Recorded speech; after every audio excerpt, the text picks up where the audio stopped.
Samuel Richardson ran up the stairs. It was 2 a.m., and his twins, Thomas and Isaac, had been crying for over 3 hours. No nanny had managed to calm the 5-month-old babies, but when he reached the nursery door, he stopped dead. The new housekeeper was there, holding his 2 sons. One slept in her arms, the other was tied to her back with an old baby wrap. The twins were completely quiet. Emma Sullivan hadn't seen Samuel yet. She rocked the babies against her chest, singing softly a lullaby, but tears fell down her face. These weren't tears of exhaustion. These were tears of pure pain. "I miss you so much, my love. Mama is here," she whispered with a broken voice that came from the depths of her soul. Samuel felt as if the air had left his lungs. This woman held his children as if they were hers, as if she had lost them and found them again. Moonlight streamed through the tall windows, creating a golden halo around that impossible image. A housekeeper crying while holding the Millionaire's babies as if it were the most natural thing in the world. If this scene already touched your heart, stay until the end, because this story heals. If this story already touched your heart in this first minute, subscribe to the channel. Here you'll find stories that heal, inspire, and make you believe in human goodness again. 3 weeks before that night, Emma Sullivan had crossed the wrought iron gates of Richardson Manor with a cardboard suitcase and a heart full of hope. At 31, she carried on her shoulders the story of a woman who had lost everything in the Philippines and had come to England seeking a second chance. Her new blue uniform was a bit too large. Her white shoes, bought at a charity shop, gleamed because she had polished them for hours the night before. She had her black hair pulled back in a perfect braid and hands rough from working since childhood. Miss Sullivan, Eleanor Williams, the 62-year-old housekeeper, had told her while guiding her through endless corridors. "In this house there are very clear rules. Mr. Richardson doesn't tolerate disorder or interruptions. And please, stay away from the baby's nursery. They have specialized nannies." Eleanor had worked in that house for 15 years. She knew every secret, every silent pain that dwelt between those marble walls. Her gray eyes had seen how Joy had departed along with Helena, Mr. Richardson's wife, 8 months ago. Samuel Richardson came down the stairs that first morning like a ghost dressed in a black suit. At 39, he owned a property development company worth millions, but his eyes seemed empty. His beard was perfectly trimmed, his hair combed back without a strand out of place, but there was something broken in his way of walking. "Good morning, sir," Emma murmured, lowering her gaze. He barely looked at her. "Eleanor handles everything. I don't need to know every new employee," he said with a cold voice that echoed in the entrance hall like an echo. But then something inexplicable happened. From the second floor came the unmistakable sound of 2 babies crying. It wasn't normal crying from hunger or sleep. It was a desperate scream, as if they were calling for help. Samuel stopped dead. His hands closed into fists. "How many hours have they been like this?" he asked through gritted teeth. "Since 5 in the morning, sir. The nannies have tried everything," Eleanor replied with a worried expression. Emma felt as if a dagger pierced her chest. She knew that cry. She had heard it in her nightmares for years. Without thinking, she took a step toward the stairs. "Where are you going?" Samuel stopped her with a harsh voice. "Sorry, sir, it's just that crying—" Emma stopped, not knowing how to explain the instinct pushing her upward. "In the Philippines, I worked at a nursery. I know when a baby is truly distressed." Samuel looked into her eyes for the first time. He saw something there he hadn't seen in the 5 nannies he had fired in recent months. Genuine concern. "5 minutes," he said finally. "But don't touch them." Emma climbed the stairs with her heart beating so loud she could hear it in her ears. The twins' nursery was a dream room, cream-colored walls, golden cloud mobiles, 2 carved wooden cribs that probably cost more than everything she had earned in her life. But the babies were red from crying so much. Thomas and Isaac were 5 months old and identical, curly golden hair, green eyes like their father, rosy cheeks. A uniformed nanny rocked them unsuccessfully, while another prepared bottles they rejected. "We've tried everything," said one of the nannies with frustration. "We don't know what else to do." Emma approached the cribs slowly. She didn't touch them, as she had promised, but began humming a Filipino lullaby her own mother had sung to her. Her voice was soft, melodious, full of tenderness that seemed to wrap around the room. "Sleep, my child, sleep, my love, sleep, precious piece of my heart." The crying began to diminish. Thomas opened his little green eyes and looked directly at her. Isaac stopped writhing and became still, as if listening to something familiar. "Impossible," the nanny murmured. In 10 minutes, the twins were completely calm. They had fallen asleep looking at Emma, as if they had been waiting for her all their lives. Samuel appeared in the doorway without making noise. He had come up to scold everyone for the failure, but found absolute silence. He saw Emma standing by the cribs, without touching his children, but radiating a peace he hadn't felt in that room since Helena died. "How did you do it?" he asked with a choked voice. Emma turned. With tears in her eyes, she couldn't explain. "I don't know, sir. I simply understood them." That night, Samuel stayed awake very late, looking out the window of his study. He couldn't get the image of that humble woman calming his children with just her presence out of his head. It was as if Helena had sent him an angel. What he didn't know was that Emma was also awake, in her small attic room, clutching against her chest a faded photograph of a baby she never really got to know. His name had been Matthew. He had been born premature in a Manila hospital that didn't have enough incubators. Emma had held him in her arms for only 20 minutes before he left forever. That had been 5 years ago, but her heart remained that of a mother without children. Eleanor, from her room, had heard everything. She had seen the immediate connection between Emma and the babies, and although she didn't completely understand what she had witnessed, her instinct told her that woman had arrived for a very specific reason. But what secret was Emma hiding that would make someone want to keep her away from those babies forever? Claire Foster arrived at Richardson Manor at 7 in the morning on Monday, as she had done for the past 3 years. At 35, she was Samuel's right hand in the company, but had also appointed herself guardian of everything that happened in that house since Helena died.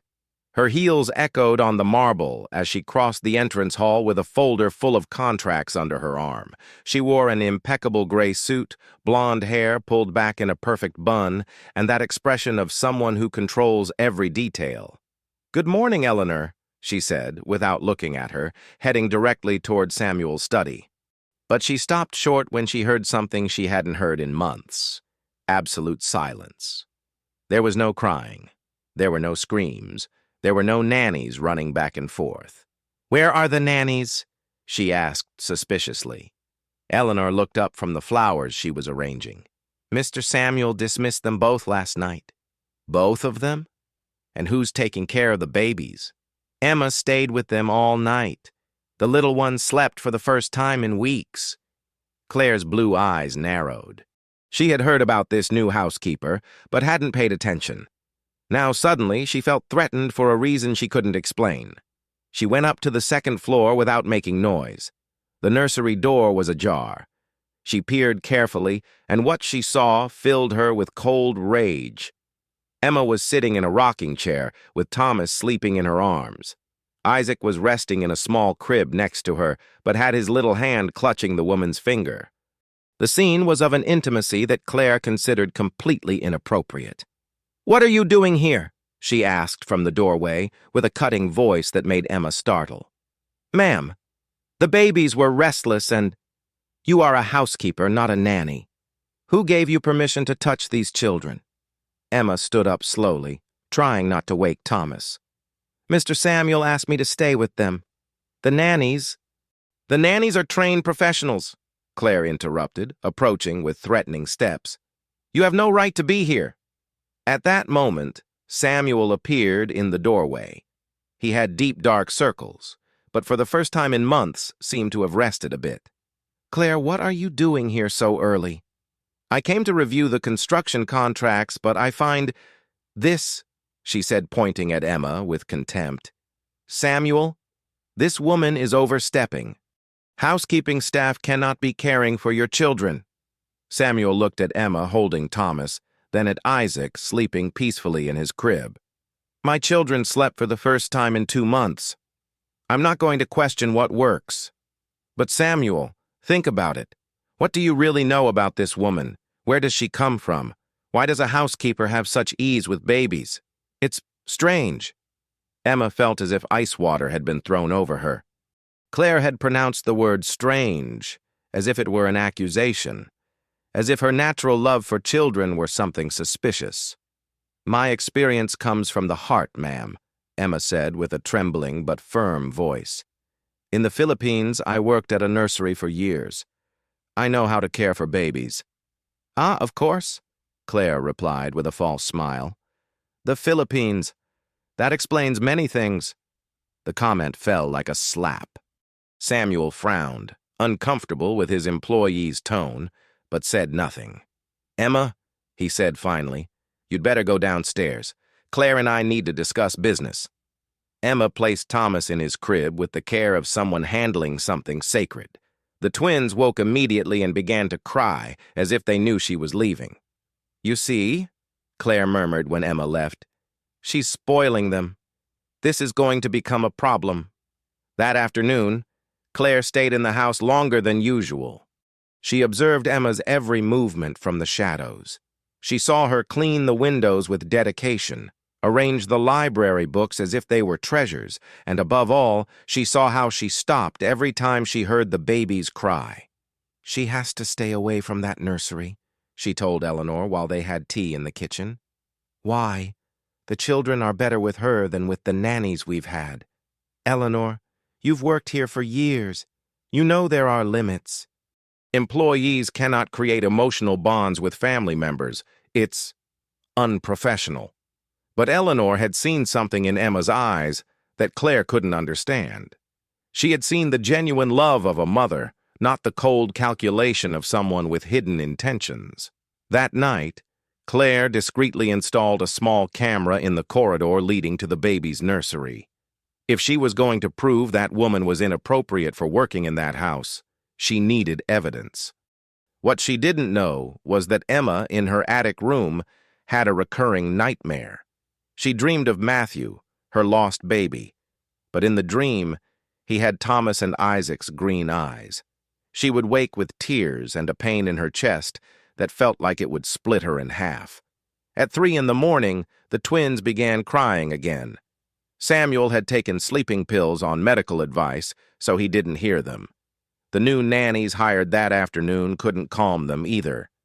Emma got up from her bed, put a robe over her nightgown, and went down to the 2nd floor. She couldn't stay up there listening to those cries. It was stronger than her. She entered the nursery silently. The nannies were exhausted, rocking the babies unsuccessfully. "Let me try," she whispered. As soon as Emma took Thomas in her arms, the crying stopped. Then she carried Isaac, and in 5 minutes, both babies were calm. The nannies looked at her as if she were a miracle. But in the corridor, Claire's camera recorded everything. The next day, Claire burst into Samuel's study with the video on her tablet. "Look at this," she said, showing him the images of Emma carrying the babies at 3 a.m. "This woman is obsessed with your children. She gets up in the middle of the night to touch them. Don't you find that concerning?" Samuel watched the video, but what he perceived was different. He saw a woman who got up without being asked to help his children. He saw gentleness, not obsession. "Claire, I think you're exaggerating. Samuel, as your friend and as someone who knew Helena, I beg you to reflect. Helena would have wanted her children to be cared for by professionals, not by a Filipino housekeeper who clearly has emotional problems regarding babies." The mention of Helena was the final blow. Samuel felt a stab of guilt. Was he betraying his wife's memory by allowing an employee to care for his children? "All right," he said finally. I'll talk to Emma. I'll establish clearer boundaries. But Claire wasn't satisfied with that. That same afternoon, when Emma was cleaning the library, she approached her with a smile that didn't reach her eyes. "Emma, we need to talk." "Yes, ma'am. I've noticed you have a special connection with the babies. As a woman, I can understand that it awakens your maternal instinct. But I think you should know something." Emma stopped cleaning and looked at her, with her heart racing. The twins had a mother who loved them deeply. Helena was an extraordinary woman, educated, sophisticated. She spoke 4 languages, had 2 master's degrees, came from an important family. She had planned every detail of those children's upbringing. Every word was like a stab. Claire was telling her, without saying it directly, that she could never measure up. "The babies don't need a substitute for their mother," she continued. "They need professional care until Samuel finds someone appropriate to form a new family." Emma felt as if the ground opened beneath her feet. "I only want to help, ma'am. I don't intend—" "Of course not. But you must understand that creating inappropriate emotional bonds can be harmful for the children, and for you too." That night, Emma stayed in her room when she heard the twins crying. She covered her ears with her hands, but tears spilled down her cheeks. She felt as if she were being punished for loving. But was Claire really protecting the babies? Or was there something darker behind her insistence on keeping Emma away? Friday morning, Samuel called Emma to his study. The walls were covered with architecture books and photographs of million-pound projects, but what drew most attention was Helena's portrait on the desk, a blonde, elegant woman with a perfect smile and eyes full of life. "Please sit," said Samuel without looking up from some documents. Emma sat on the edge of the chair with her hands clasped in her lap. She wore her blue uniform impeccably pressed, but had deep, dark circles from sleepless nights, listening to the babies cry without being able to help them. "Emma, I've been thinking a lot about your situation with my children." Her heart stopped. The word situation sounded like a disease. "I appreciate your dedication truly, but I think both you and the children need to establish healthier boundaries. From today, I want you to focus solely on your cleaning duties. The nannies will handle Thomas and Isaac completely. But Mr. Samuel, they're fine with me. They sleep, eat better." "That's precisely what worries me," he interrupted, finally looking into her eyes. "I don't want them to get used to depending on you. It's not your place." Those last words were like a dagger. "It's not your place." Emma had heard that phrase all her life. In the Philippines, when she tried to study nursing but had no money. In England, when she applied for better-paid jobs but was told her credentials weren't valid. And now, when she had found something that came naturally to her, something that filled the void in her heart. "Do you understand?" Samuel asked with a softer but firm voice. "Yes, sir," Emma murmured, feeling smaller than ever. That afternoon, when the twins began crying during their nap, Emma walked past the corridor with a vacuum cleaner. Every scream from the babies was like a desperate call she couldn't answer. She stopped in front of the closed door, with trembling hands on the machine's handle. "Continue with your work," Claire told her, appearing from nowhere like a shadow. "The children will be fine." But they weren't fine. On Saturday, Thomas refused the bottle for the first time. On Sunday, Isaac did the same. By Monday, neither had eaten practically anything. The nannies were desperate, trying different formulas, different schedules, different techniques. "It's normal," Claire told them. "Babies sometimes go through difficult phases. It's a matter of patience." But Eleanor was truly worried. She had raised 3 children of her own and knew how to recognize when something was wrong. The twins not only rejected food, they had lost the sparkle in their eyes. They looked dull, as if they had lost hope. Tuesday night, Samuel returned from a business trip and found his children noticeably thinner. Thomas had dark circles and had developed a dry cough. Isaac cried weakly, without his former strength. "What's happening?" he asked, alarmed. "They've been a bit difficult with food," the head nanny replied, avoiding his gaze. "But we're working on it." "A bit difficult? My children are becoming malnourished." "How much have they eaten today?" "Thomas had half a bottle this morning. Isaac barely a few sips." Samuel felt panic. "Call the pediatrician. Now."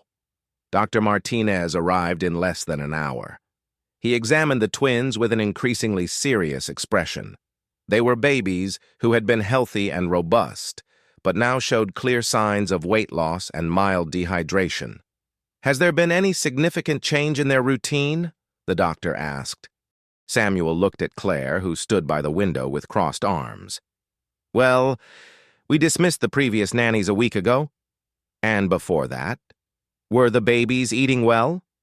"Yes, perfectly. In fact, it was the first time in months that—" Samuel stopped. He remembered the nights of peaceful sleep, the days without constant crying, the peace he had felt in that house for the first time since Helena's death.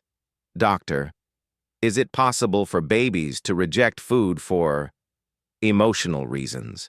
"Of course. Babies are much more sensitive than we think. They can react to changes in care, in environment, in the people around them. Was there someone in particular with whom they felt especially comfortable?" Samuel closed his eyes. The image of Emma singing to his children materialized in his mind with painful clarity. "Yes," he admitted. "There was someone." That night, after the doctor left with prescriptions for nutritional supplements, Samuel locked himself in his study.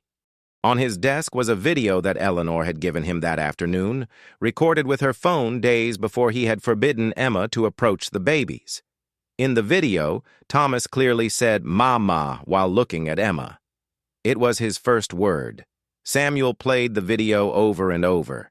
His son had said "Mama," looking at a woman who wasn't his biological mother, but who had come to mean safety and love to him. He stayed awake until 4 in the morning, struggling with guilt that devoured him inside.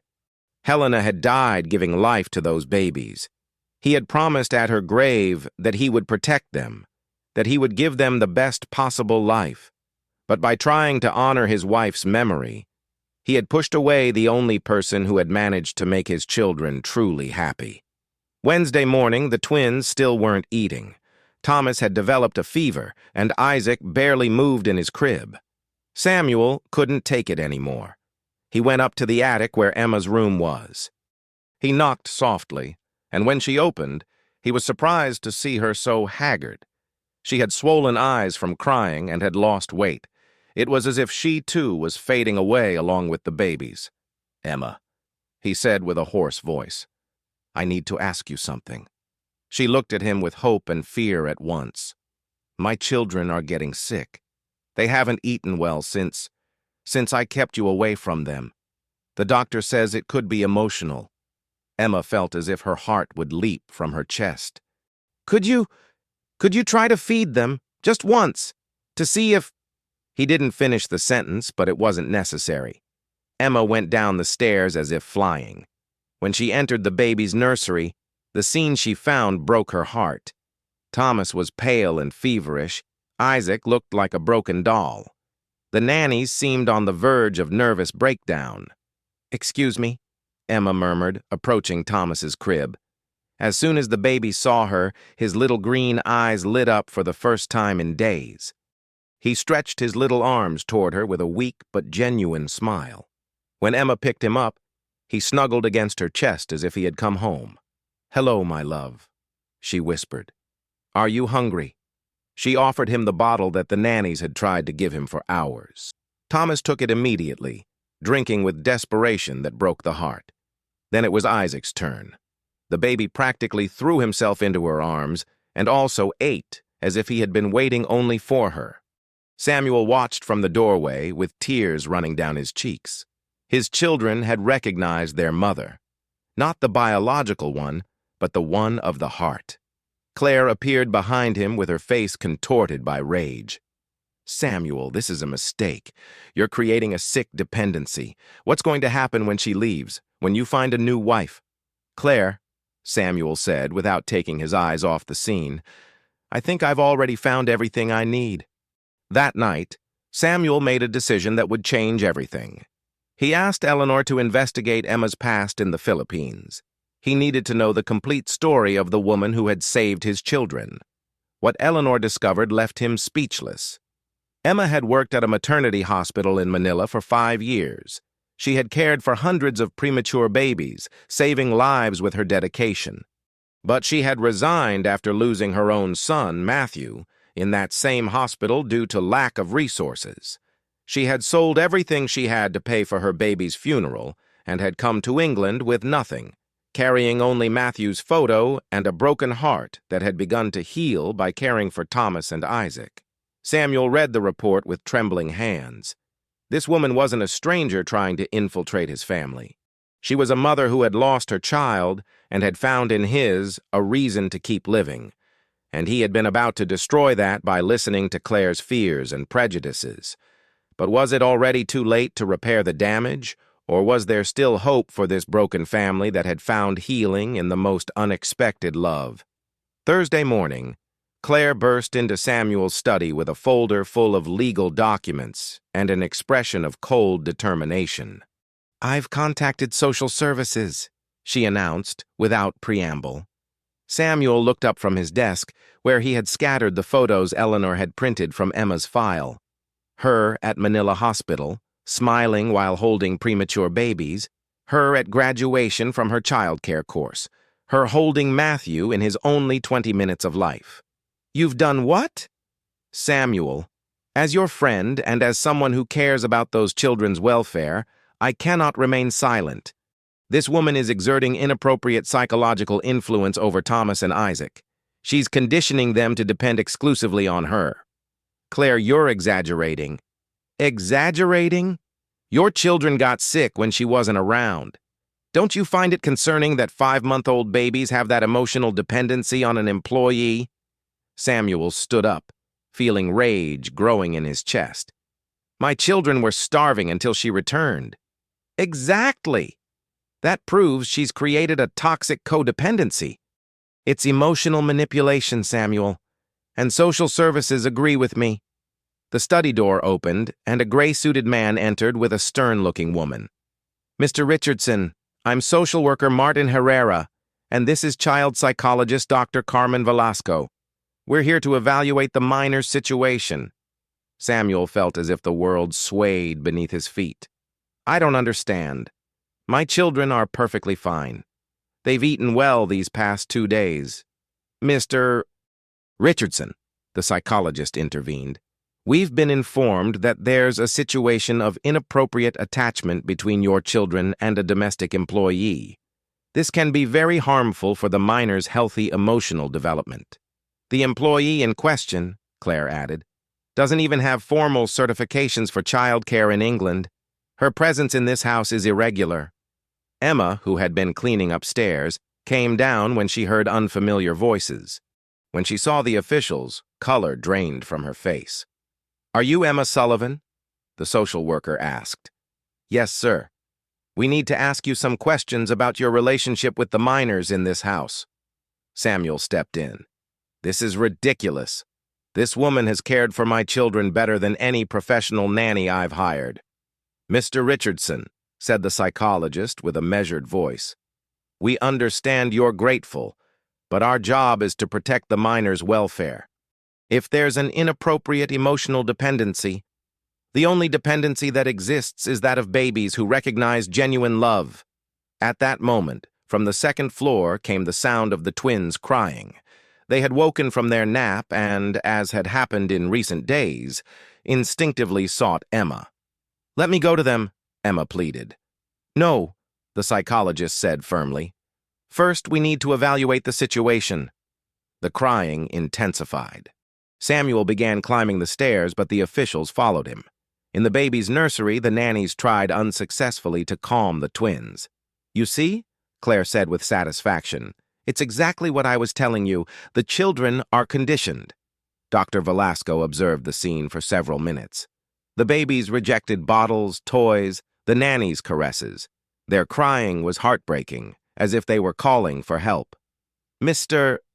Richardson," the psychologist finally said, "we're going to need to do a formal evaluation. I propose we conduct a supervised hearing where we can observe the interaction between Miss Sullivan and the minors versus interaction with appropriate caregivers." "A hearing?" Samuel asked, incredulous. "A controlled session where different people attempt to care for the babies while we evaluate the minors' responses. This will help us determine if there's a problematic dependency or if it's simply normal preferences." Samuel looked at Emma, who had tears in her eyes while listening to the babies she couldn't comfort crying. "Fine," he said finally. "But I want it clear that I'll do everything in my power to protect my children, and that includes protecting the people who truly love them." The hearing was scheduled for the next day at the manor itself. The main hall became a sort of improvised tribunal. They had brought portable cribs, bottles, toys, everything necessary for the evaluation. That night, Samuel couldn't sleep. He stayed in his study reading and rereading Emma's file. There was a letter Eleanor had found in Manila hospital archives written by the head of neonatology. "Emma Sullivan is the most dedicated and talented nursing assistant we've had in 20 years. Her ability to connect with premature babies is extraordinary. She has saved lives simply with her presence and love. The loss of her own child was devastating for the entire team, but especially for her.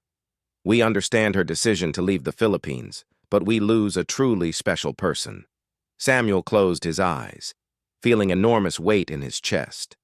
He had allowed Claire's prejudices to cloud his judgment. He had put his children's happiness at risk out of fear of betraying Helena's memory. But Helena had been a generous, loving woman. She would have wanted her children to be happy, regardless of who gave them that love. Friday arrived with tension you could cut with a knife. In the main hall were gathered Samuel, Claire, the social services officials, pediatrician Dr. Martinez, who had been called as a witness, Eleanor, and of course Emma. The twins were brought by the nannies. They were restless, as if sensing the tension in the environment. "We'll begin with the professional caregivers," announced Dr. Velasco. The first nanny, a 45-year-old woman with international certifications, tried to feed Thomas. The baby rejected the bottle and began crying. She tried calming him with songs, toys, caresses. Nothing worked. The second nanny had the same result with Isaac. "Now," said the psychologist, "we want Mrs. Foster to try with the babies." Claire approached Thomas confidently. She had observed the nannies, had read books on infant care. She was sure she could prove that any competent person could care for those children. But Thomas arched backward when she picked him up, crying more intensely. Claire tried rocking him, singing, offering the bottle. The baby seemed desperate, stretching his little arms toward where Emma stood. It was the same with Isaac. The baby completely rejected her, crying until he turned red. "This is temporary," Claire insisted, but her voice had lost its confidence. "The children just need time to adapt." Dr. Martinez stood up. "With your permission, I'd like to read something." He took a letter from his briefcase. "This is a letter Helena Richardson wrote before dying, which she gave me to open only if something happened to her. She wrote it when she was in hospital after delivery." Samuel straightened, surprised. He didn't know of that letter's existence. The doctor began reading. "If something happens to me, and I can't raise my babies, I want Samuel to know that the only thing that matters to me is that Thomas and Isaac be loved. It doesn't matter where that love comes from. It doesn't matter the title or status of whoever gives it to them. If my children ever stop laughing, if they ever look sad or sick, I pray that someone with true maternal love embraces them. Babies know how to recognize genuine love. Trust them, Samuel. They'll tell you who should care for them." Absolute silence filled the room. Samuel had tears running down his cheeks. "Now," said Dr. Velasco with a soft voice, "I'd like Miss Sullivan to try with the babies." Emma approached, trembling. When Thomas saw her, he immediately stretched his little arms toward her. She picked him up, and the crying stopped instantly. The baby snuggled against her chest with a sigh of relief. Then she took Isaac, and the transformation was equally dramatic. The twins calmed completely, looking at her with pure adoration. "Water," Emma murmured, because she knew they were thirsty. She offered them the bottles they had rejected with everyone else. The babies drank eagerly, keeping their little eyes fixed on Emma's face. The psychologist observed for several minutes, taking notes. Then she addressed the group. In my 20 years of experience, I've never seen such a clear connection between babies and a caregiver. This isn't toxic dependency. This is instinctive recognition of a genuine maternal figure. Claire stood up abruptly. This is ridiculous. Just because a woman knows how to manipulate babies doesn't mean— "Enough!" Samuel shouted, standing up. "Enough, Claire!" He approached where Emma held his children, who were now smiling for the first time in days. "Emma," he said with a broken voice, "forgive me. Forgive me for doubting, for keeping you away, for almost destroying my children's happiness." He knelt in front of her with tears in his eyes. "They chose you, and I choose you too. Not as an employee, not as a nanny. I choose you as the mother my children need, the mother Helena would have wanted for them." Emma cried silently, hugging the twins against her chest. "But I need to know," Samuel continued. "Can you forgive me? Can you stay? Can you be part of this family?" Emma looked at Thomas and Isaac, who watched her with their little green eyes full of love. "Yes," she whispered. "Yes, I'll stay." Dr. Velasco closed her file. "There's nothing more to evaluate here. This is a family that's healing." Claire left the house without saying a word, knowing she had lost more than a battle. She had lost Samuel's respect and trust forever. But would love be enough to heal all wounds? Or was there still the hardest step, learning to be a real family? 6 months after the hearing, Richardson Manor had changed completely.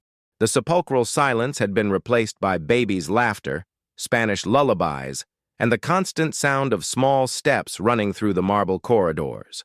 Thomas and Isaac, now 11 months old, had learned to walk holding on to furniture, and their favorite game was following Emma throughout the house. They had grown strong and healthy.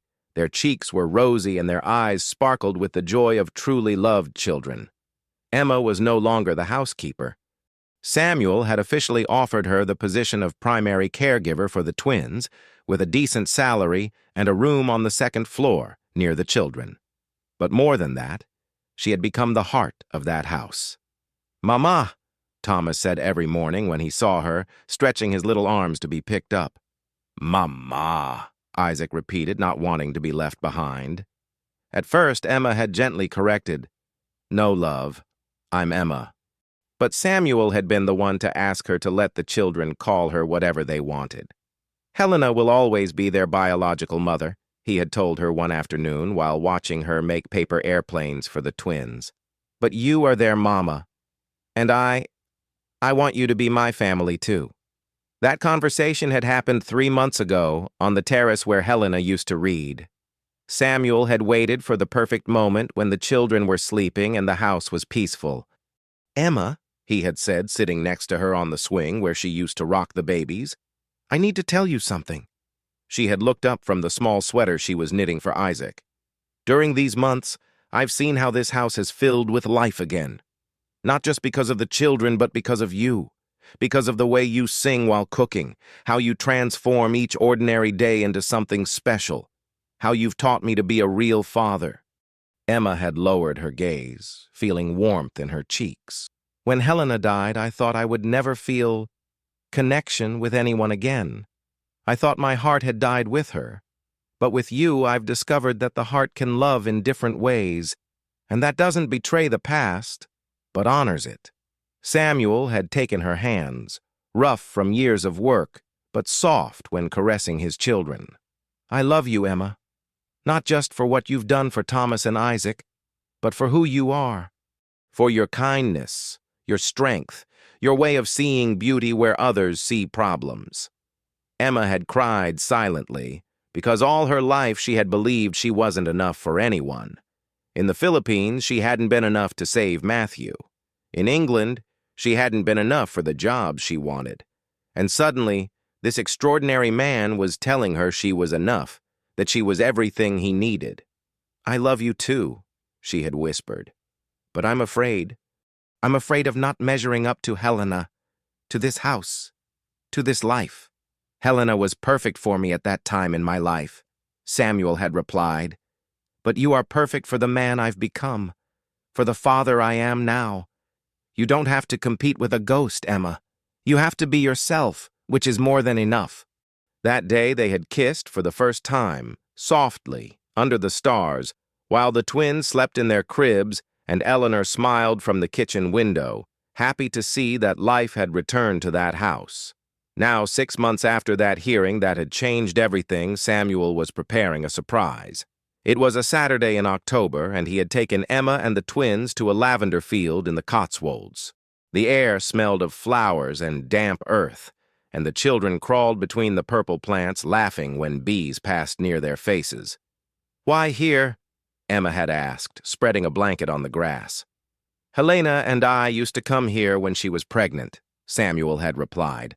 "I promised her that someday I would bring the children to know this place she loved." Emma had felt a pang of insecurity, but Samuel had continued.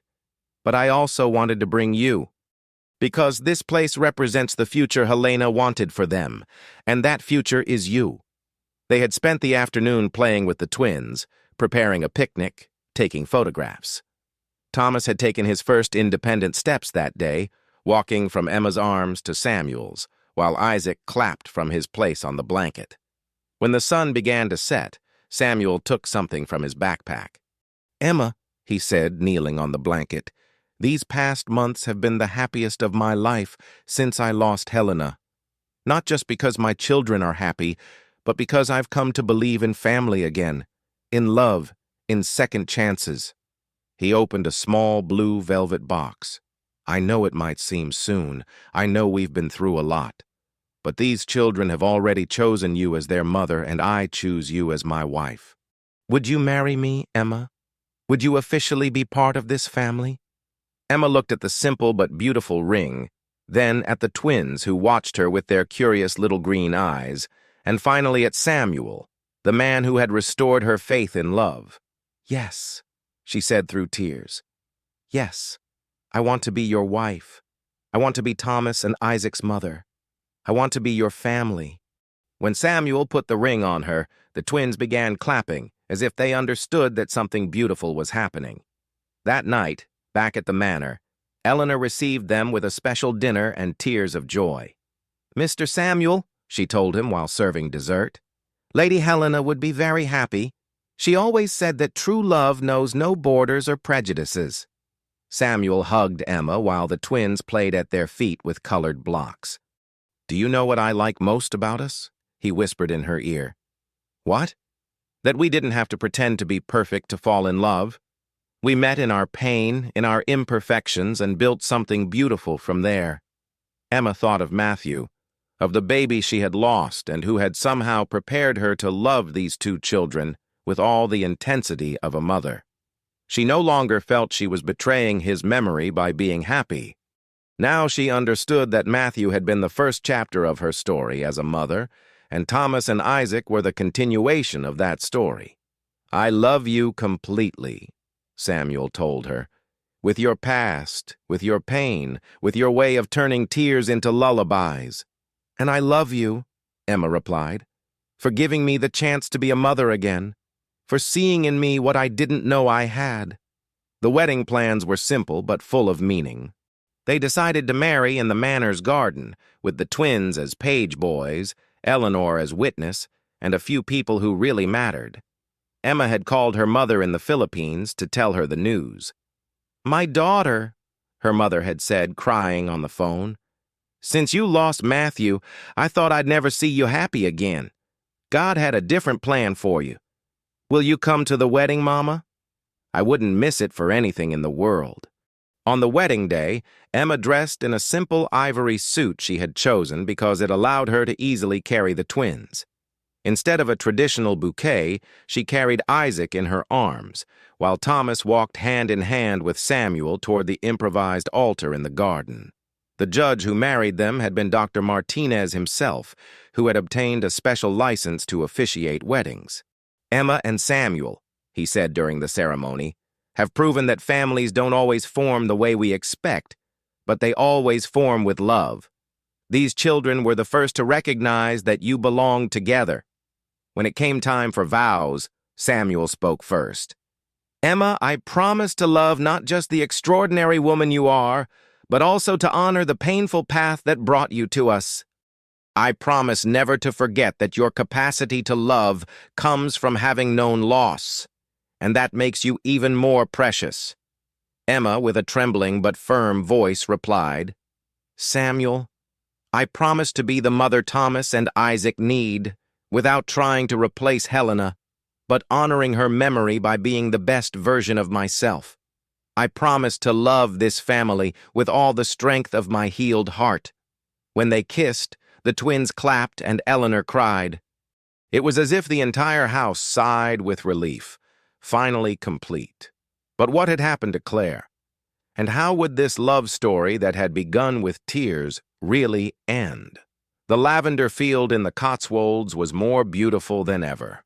It was a spring Saturday, and the Richardson-Sullivan family had returned to the place where Samuel had proposed to Emma. But now they were more than 4. Thomas and Isaac, now 6 years old, ran between the rows of purple flowers, playing explorers. Their voices filled the air with laughter and joyful shouts. They had grown strong and confident, with their father's golden hair but Emma's warm smile.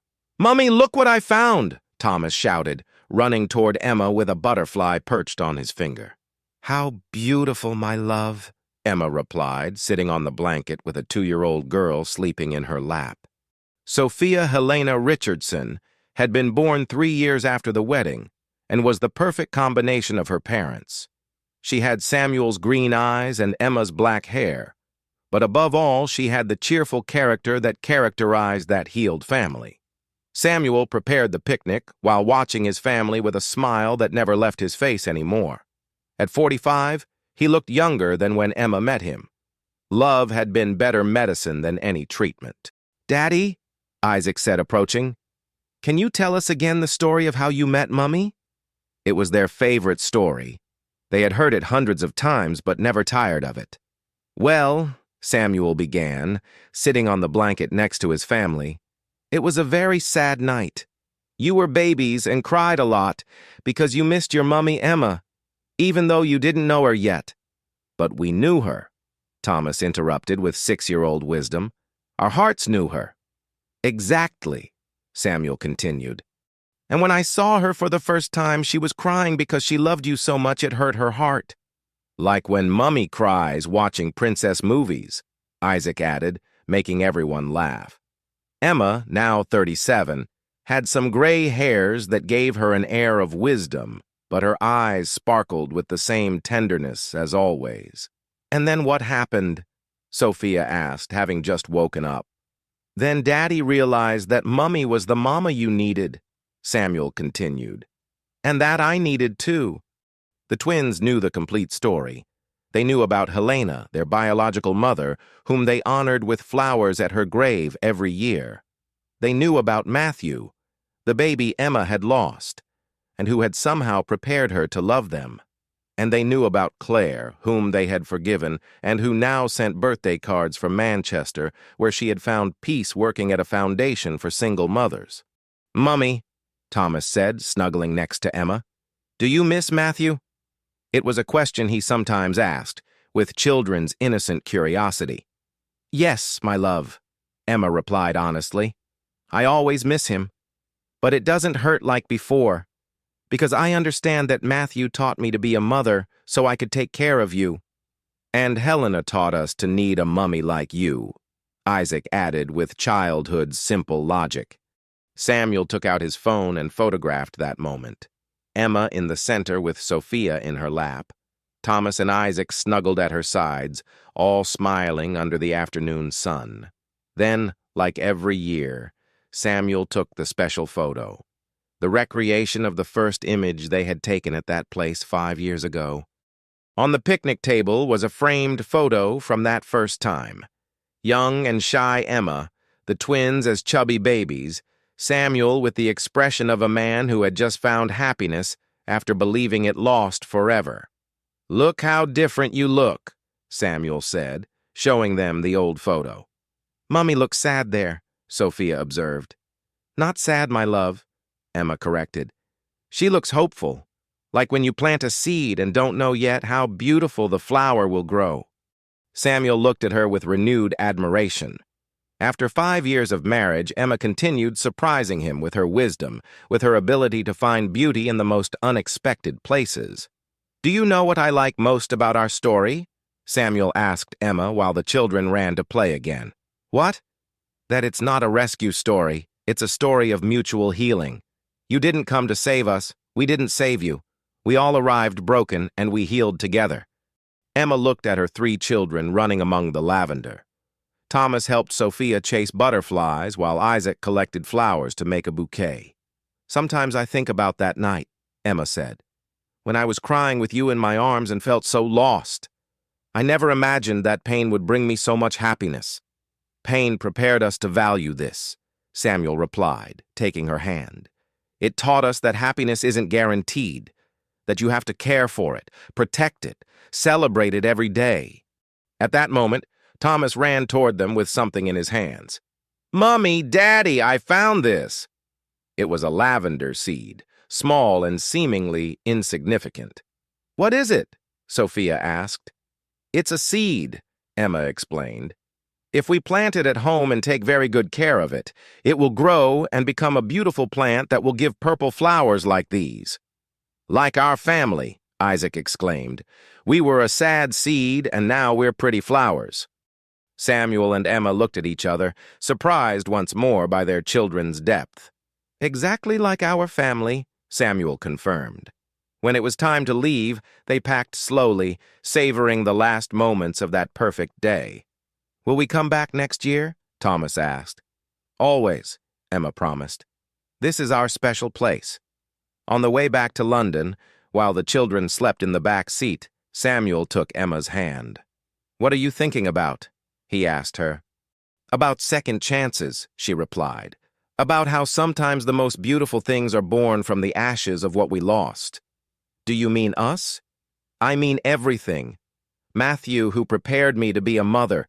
Helena, who prepared you to value true love.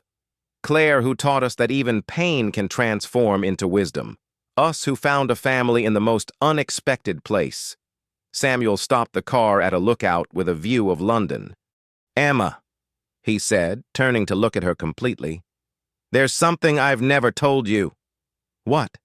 That first night when I saw you crying with my children. I didn't just see a woman caring for babies.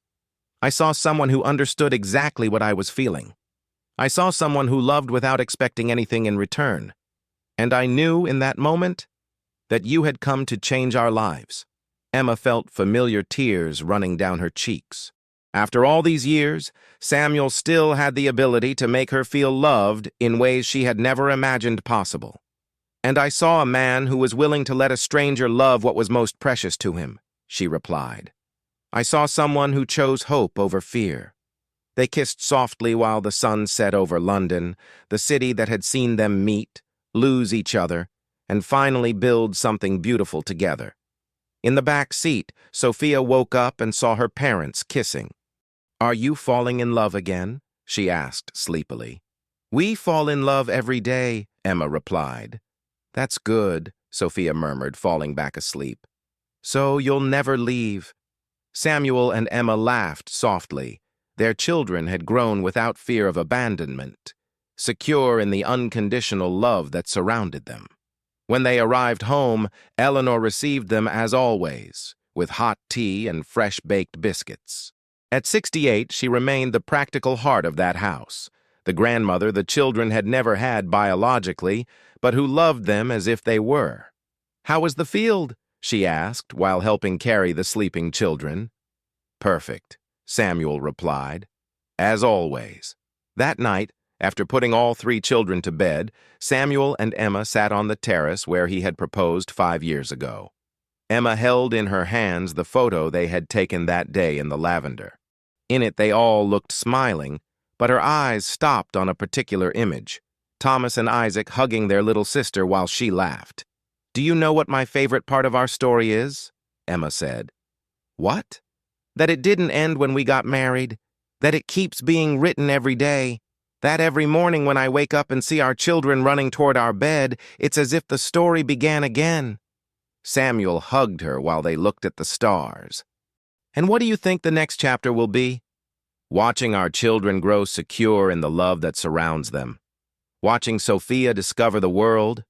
Watching Thomas and Isaac become men who know how to love without fear. And continuing to show you every day that it was worth trusting a Filipino housekeeper who cried in your baby's nursery." "No," Samuel corrected her gently, "that it was worth trusting true love, no matter where it came from." At that moment, from inside the house came the sound of Sophia crying. She had had a nightmare. Automatically, both Samuel and Emma got up to go to her, but Emma stopped. "Listen," she whispered. From the children's room came the voices of Thomas and Isaac. "It's okay, Sophie," Thomas was saying. "It was just a bad dream." "Do you want us to sing you the song Mummy used to sing to us when we were babies?" Isaac asked. And then, with childish but loving voices, the twins began singing the Filipino lullaby Emma had taught them years ago. "Sleep, my child, sleep, my love, sleep, precious piece of my heart." Sophia's crying gradually calmed, replaced by soft giggles.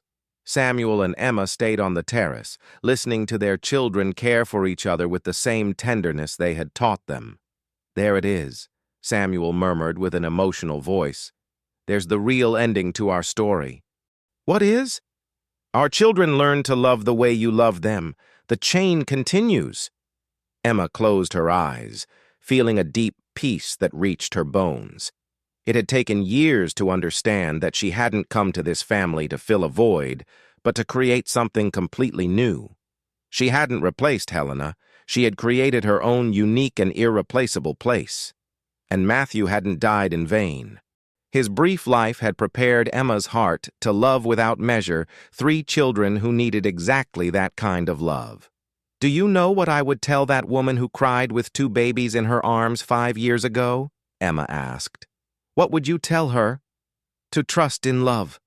That sometimes families form in ways we never imagine, but true love always finds a way to get where it should be." Samuel kissed her softly on the forehead. "And I would tell that broken man who stood at the nursery door not to be afraid of opening his heart again. That second chances can be as beautiful as first ones, just in different ways." The house fell silent.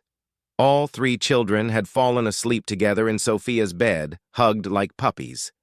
"Our family," Emma murmured, still amazed by those 2 words. "Our family," Samuel repeated, and he would never tire of how it sounded. If this story touched your soul, if it made you believe again in second chances and that families form in unexpected ways, leave us your comment sharing your experience. Like if you believe in the healing power of true love. And subscribe because here we share stories that restore faith in human goodness. Tell us, from which country are you watching us? Have you ever lived a second chance that changed your life forever? This story reminds us that sometimes blessings come disguised as pain, and that true love knows no borders, titles, or prejudices. It only knows hearts that are ready to heal and to love. See you in the next story that heals.